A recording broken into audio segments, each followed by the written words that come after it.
let's talk about this with Daniel Ziblatt. He's a professor of government at Harvard. He's the author of the sadly relevant book, How Democracies Die. Daniel, thanks so much for being with us. So Republican Congresswoman Liz Cheney tweeted, quote, "No American should advocate or support the violent overthrow of the United States," unquote, in direct criticism of what Michael Flynn said, which we all heard. We should note that we have not heard a similar criticism of what Flynn said in his call for a coup from any House or Senate Republican leaders. What do you make of this all?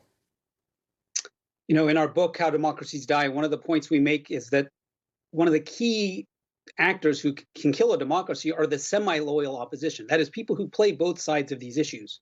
And so whether you are silent in the face of violence, like a violent insurrection on January 6th, or silent in the face of a threat of violence like this can kill a democracy, because if those who are in power are silent, this normalizes this. The great Senator Daniel Patrick Moynihan once defined norm breaking as defining deviance down. What we've just seen here is a clear display of political deviance.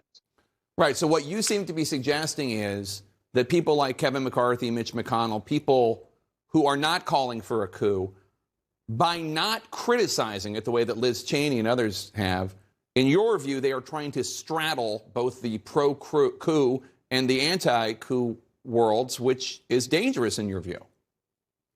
It's rare for anti-Democrats to have a majority of the vote. The way that electoral autocrats get to power, though, is by working with the establishment, or a key segment of this establishment, who often think that they can ride a demagogue or an outsider to power. We saw this in 2016, and I think we're seeing evidence of it once again now. Flynn seems to have made these comments at this event attended by QAnon conspiracy theorists, believers in the big lie. I mean, people who just believe things that are not accurate. It's not matters of opinion. The government is not run by a satanic, cannibalistic pedophile ring.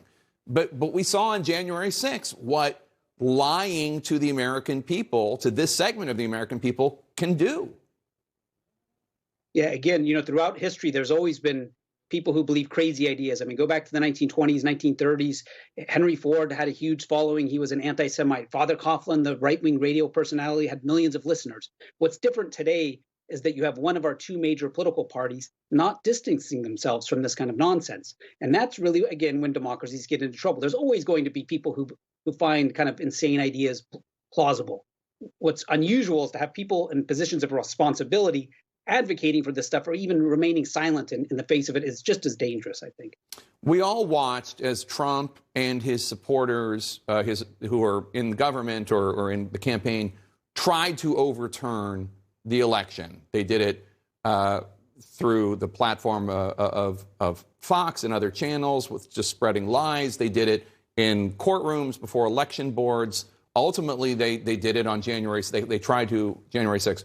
What we kept hearing throughout the Trump era was that the guardrails are there, the guardrails are there. It didn't matter what Trump was going to say, what he was going to do, the guardrails are there. We now see an effort to change the guardrails, to remove guardrails, to defeat Republican officials in places like Georgia or Arizona who upheld the law. How confident, how worried are you about the guardrails?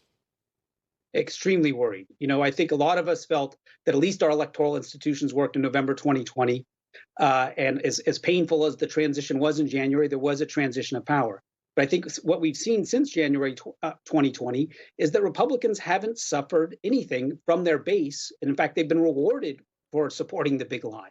And so what they've learned, they've discovered that there's a new lever of power, which is at the state level, control of the elections at the state level. And now that they no longer control the federal government, they've searched out a new venue and realized that, you know, if they regain power in 2022 in the House of Representatives, by the time you get to the 2024 election, my fear is that the election will be sent to the House of Representatives to decide if there's disputed electors.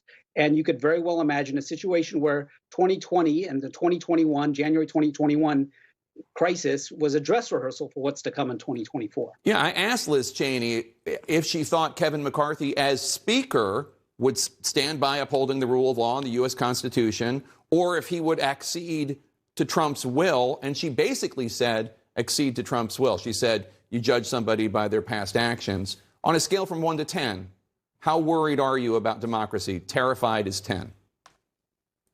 I would say 8. I mean, I think the good news is that a majority of Americans don't support this stuff. I mean, we have to remember that a majority of Americans have never supported Donald Trump. The problem is our institutions are set up, and there's an effort to increase the importance of these institutions and blocking the majority from being able to actually speak. And so as long as the majority can speak, democracy is safe. I think the thing that we have to worry about is that the institutions are being manipulated in a way to try to create a much more uneven playing field that will be very dangerous for democracy. Daniel Ziblatt, thank you so much. Appreciate it. We'll have you back.